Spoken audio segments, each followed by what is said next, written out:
Welcome back as we continue our journey here and through Roy Schoeman's book, Salvation is from the Jews. We're continuing with Chapter 6, the ideological foundations of the Nazi movement. And we ended the last show where you were discussing the attacks on Christianity from the occult. That's right, from the occult stream that flowed into Nazism. Right. Let me just kind of recap a little bit to establish a foundation, which is, in a sense, what we're talking about is the, as you mentioned, the ideological foundations of Nazism, and that there were 2 or 3 streams that flowed directly into Nazism, which, if you look at those streams flowing into Nazism, you see that they are all directly diabolical. They're all inspired by Satan. I know that's not a popular way to say things nowadays, but it's clearly true if you look at them, which is the reason to look at them. And those streams that we've been looking at are eugenics and occultism. And since they are flowing directly from the enemy of Christ and Christianity, it's not surprising that Nazism should have also flowered with a very precise and comprehensive anti-Christianity and a desire and plan for eliminating Christianity. And we ended the last show in talking about the fact that destroying Judaism meant destroying the Jewish bloodline because Jewish identity flowed through the blood, and destroying Christianity meant destroying the Christian faith and the Christian churches because Christianity flows through the faith and the sacraments and the institution of the church. And so, and unfortunately, this isn't all that well known today. There's some people naively think that the Nazis were Christian. I mean, they were Christian historically in the sense that the individuals who became Nazis began their life as Christians. But they weren't Christian in the sense that the Nazi spirituality, the Nazi ideology was a Christian one. It wasn't at all. It was a purely pagan one that if it had its roots anywhere, you can trace those roots to occultism and to Hinduism, frankly, rather than to Christianity. So that's where I want to kind of start now and talk about some of the evidence of the anti-Christianity of Nazism, of the Nazi movement. And it will indirectly then serve as a defense against the accusation that, basically a slander against Christianity, that Nazism was somehow, a reflection of Christianity or kind of an outgrowth of Christianity, when in fact it was an outgrowth of anti-Christianity. Right. Now, I talked in the earlier show about the Thule Society, the cult society, which was Hitler's first springboard to public prominence, and where the head of the society bragged about introducing possession, basically diabolical possession, into Hitler. And there was another member of the Thule Society named Alfred Rosenberg, who began life as the son of a shoemaker. He became prominent by importing the protocols of the Elders of Zion from Russia to Germany. That is a famous anti-Semitic fiction. It purports to be the minutes of a secret meeting of these Jews who are planning to control the world. It was exposed as a forgery within a few years of its publication, where it came from, and it's a long story, but it was actually a copy of an earlier fake expose of another group, not even the Jews, and they just replaced the name of the other group with the name Jew and so forth. But it still holds currency today in the anti-Semitic world as evidence of the Jewish conspiracy. So he introduced that into Germany, and he eventually was made the head theologian of the Nazi Party. Head theologian? Yes, the primary theologian of the Nazi Party. And his job was to develop a plan to eliminate Christianity and replace it with the new Nazi religion, which is going to be a Germanic neo-paganism. I was surprised to read that initially, and that's where I said head theologian, because I don't think many people attribute theology to the Nazis, or that they would have had a theologian. But The, yet the, you the show Nazi here- movement was entirely theological, as movements of the devil always are. And we'll have a chance to talk about that, but there's no question that in the Nazi world, Hitler was the Messiah, and he consciously identified himself as the Messiah. People have heard of the 1,000-year reign of the Third Reich. Have you heard that expression, the 1,000-year reign? Does the 1,000-year reign echo with anything So biblical? it's a direct mocking of Christianity. Right? Isn't there a 1,000-year reign of Christ in the book of Revelation? When he comes again, there'll be a 1,000-year reign. Right. The Third Reich was to be the true realization of the Messiah, only Christianity had it wrong. Christianity was the wrong religion. Hitler portrayed himself as the Messiah, and at other times in history, maybe even in our own, we will find charismatic political leaders who quite consciously are taking on the mantle of messiahship to intoxicate people with enthusiasm for the worst of evils. Let the reader beware. Well stated. So anyway, let me read from Alfred Rosenberg. Today, a new faith is awakening the myth of the blood, the belief that the divine being of mankind generally is to be defended with the blood. The faith embodied by the fullest realization that the Nordic blood constitutes that mystery which has supplanted and overwhelmed the old sacraments. So this myth of the superiority of the Aryan blood that we talked about in the last two episodes was the truth which was to supplant and overwhelm the old sacraments. Okay, so it's like the sacraments were the false version, and the racial superiority of the Aryans of the Nordic blood was the real version of the perfection of mankind. The same Alfred Rosenberg drew up a program for the new church, which is to be called the National Reich Church. Now, this program was never fully implemented, but remember, when Hitler came to power in 1933, his entire constituency, they were Protestants and they were Catholics. Right. And many of them took Christianity seriously. And it was going to take time to corrupt them, and in particular to raise the new generation purified of Christian belief, essentially, and then sell this new church to the new generation. So he didn't have a chance to actually implement all of this, but the plans were drawn up. And his attack, by the way, was on the youth. In other words, Hitler Youth, and I'll have a chance to talk about that, had a lot in the Hitler Youth program, which was designed to strip their Christian beliefs away and replace them with these Nazi beliefs, so that then when they grew up, they could fully embrace the new religion. Well, and Hitler Youth was the wolf in sheep's clothing, because when it first came out, even the Protestant and pastors and the priest weren't sure if it was a bad thing, and yet then you show, as they went further into it, they would come out and warn. Yeah, that but this I would was a say bad that's thing. what you see today. In other words, the problem is that men of religion want to think the best about people.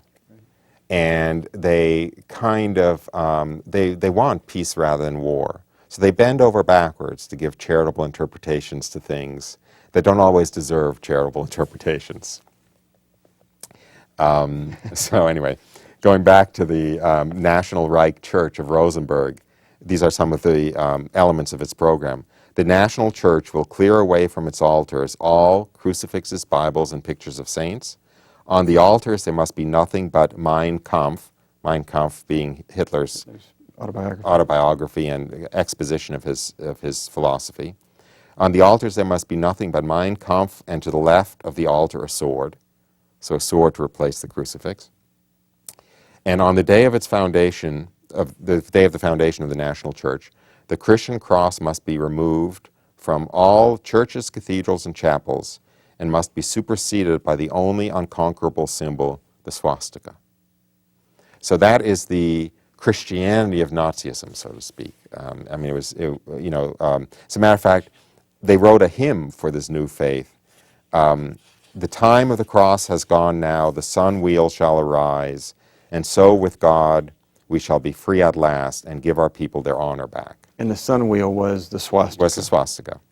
So this was the liberation of the German people from the imprisonment of the cross through its replacement by the swastika. not too different than, unfortunately, you hear in some colleges with freshmen. Let's indoctrinate you, break the chains that your parents have put on you, and let's bring you into this new order. And so it is something that's still alive today, this concept that we have to be on guard against. But Yeah, and we also have to be on guard against political messianism, because that was another element of this, that we live in a materialistic kind of secular world, and as you talked about last time, we tend to see history in terms of power-mad individuals and countries fighting for dominance and resources, and not tend to see them in terms of spiritual warfare. But here's a couple of direct quotes from Hitler, someone who we've all heard about all too much. This is from Hitler. He says, "Those who see in Nazism nothing more than a political movement know scarcely anything about it. It is even more than a religion. It is the will to create mankind anew." So explicitly, it's messianic. It's the will to recreate mankind. It's not only religious, but it's more than a religion. It's basically a messianic religion. Throughout, wherever you look at Nazism, you see this aping, this diabolical caricature of Christianity. As I mentioned, you have the 1,000-year reign of the Third Reich, which is an aping of the 1,000-year reign of Christ that's mentioned in the Apocalypse. The Aryan race takes the place of the Jewish people as the chosen people. The blood purity takes the place of holiness as the vehicle of salvation, the means of salvation. And, of course, Hitler takes the place of Christ as the Messiah in this religion. Even relics, I think you point out in the book, they used the blood flag. That's right. They had fake relics that Hitler's first attempt at taking power was aborted. It failed. It was called the Beer Hall Putsch. Right. And some early Nazis were killed when that revolt was put down. And a flag was dipped in their blood. And that flag became like the primary relic of the Third Reich. And after that, every other Nazi flag which was issued by Hitler, he would touch that blood-stained flag to the new flag to kind of make that new flag a third-class relic. And yet this wasn't Hitler or the Nazis. This is Satan from the beginning of time, has always tried to distort the goodness of God, what God has given us, so that we can't, whether it's to mock it or whether it's so that we can't see clearly. We see that whenever Satan is there. Well, he is an aper, and he doesn't create out of whole cloth. He doesn't create something new. What he does is he takes something of God and he twists it and makes this kind of, in the way that an ape is a caricature of a human being. I mean, it kind of looks like a man, but at the same time it's kind of grotesque. I don't want to offend any of our viewers who may be apes, no, but who may be fond of simians. But, there is something kind of caricature-like. Right. And that's how Satan works. And he does it with religions. When he makes a satanic religion, it'll be an aping of Christianity. Satanism, if you look at Satanism, it usually has an aping of the Catholic sacraments. It has black masses. People have heard of black masses. Right. That's a diabolical aping, of the genuine mass and so forth. He's even come up with entire religions, which are diabolical caricatures of Christianity. For a later coming show. And you see it throughout. By one other, maybe I'll introduce this delicately here. Another foundational element that lay behind the Third Reich and Nazism, which we're not going to address, is that God has given man the faculty to cooperate with him in the creation of new immortal souls. It is, in a sense, the most elevated thing that God has entrusted to man. He's made man a co-creator with him in creating immortal human souls to populate heaven for all eternity. Of course, the devil should make a diabolical caricature of that, should debase and distort and make a caricature of that uniquely elevated gift of man and use it for his debasement of man and for his insult to God. And that also was one of the underpinnings of the Third Reich. That's a typical characteristic whenever Satan is there, that we see these offenses against the Sixth Commandment. And, you know, as Dr. Scott Hahn has talked about with the marriage union, where we get a glimpse into the Trinity. How do you explain the Trinity to someone who has nothing to view, you know, the deepest mystery? And if he can take that and distort that through distorted relations, and as we said last week, to please read the book so we wouldn't have to go into great detail here, if he can distort that, then again he can draw us away from God. And I was amazed, and your book covered it very delicately, but I was amazed at the level of depravity, and then yet I shouldn't have been, because as you say, this is always necessary. It was necessary to coarsen the conscience. It was necessary to sever the relationship with God, and it is mankind's Achilles' heel, essentially. It's his most vulnerable area. Right. And as you point out from Pope John Paul's Theology of the Body, it's this beautiful gift that God has given, and here he has to distort that. He has to distort that. Going back to the messianic pretensions of Hitler, a Nazi journal in 1939 called Schwarzkorps asked its readers what the Führer meant to them, what Hitler meant to them. And here are some of the responses by the readers of the magazine. The Führer is the visible personal expression of what in our youth was represented as God. Oh my goodness. Another reader responded, I have never felt the divine power as near as in the greatness of our Führer. Another reader, the Führer's portrait hangs in my office as well as in my drawing room at home. Every glance at it releases in me the feelings that devout people allege they experience in earnest prayer.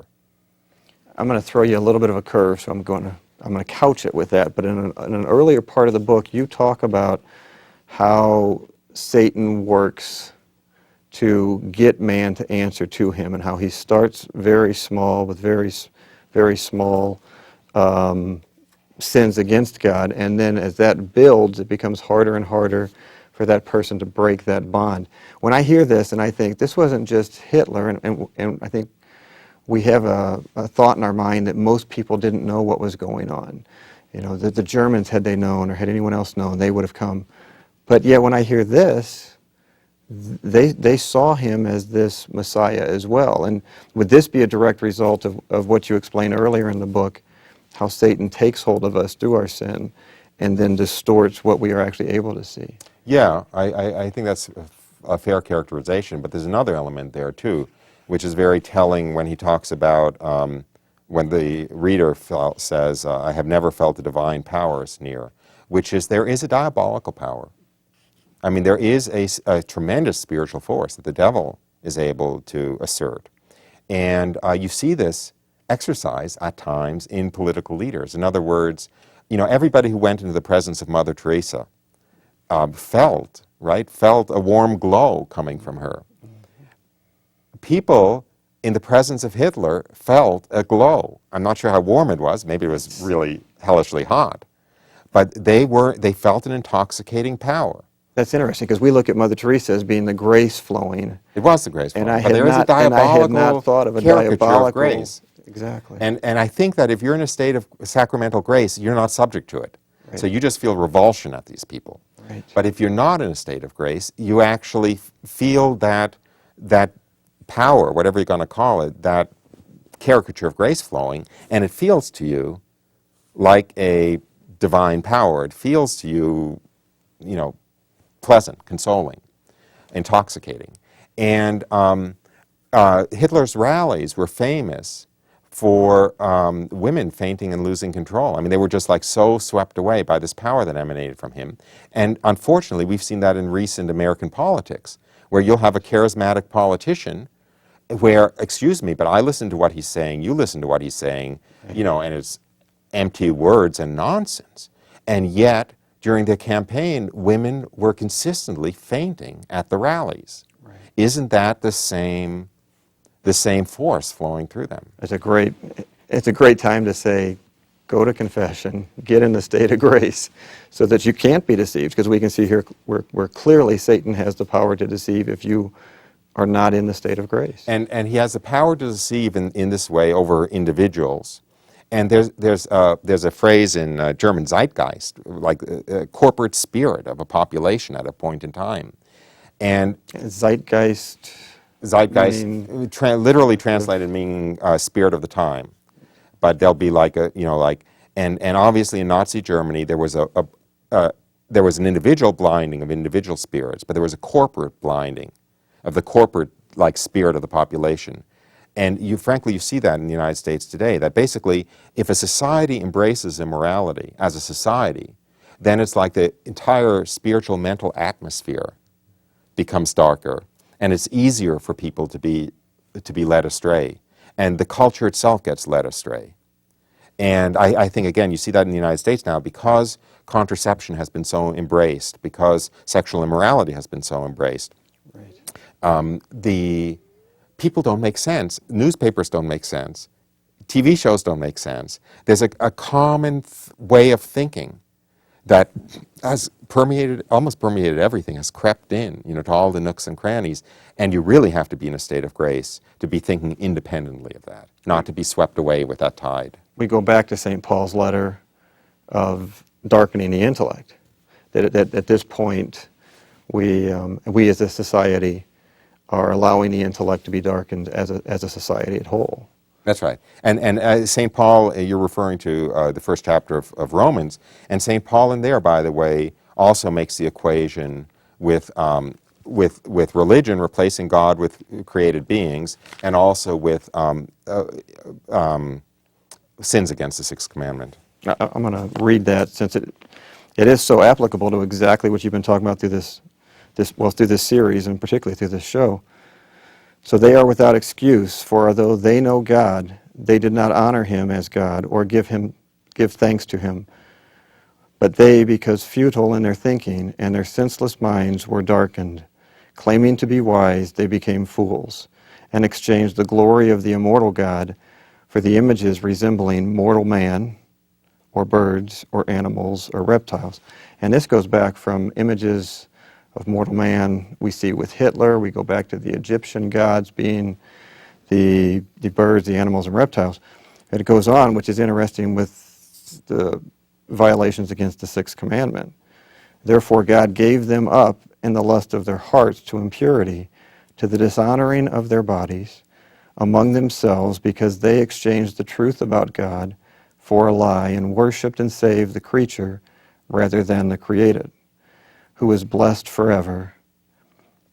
For this reason God gave them up to dishonorable passions. Their women exchanged natural relations for unnatural, and the men likewise gave up natural relations with women, and were consumed with passion for one another, men committing shameless acts with men, and receiving in their own persons the due penalty for their error. So we have been forewarned.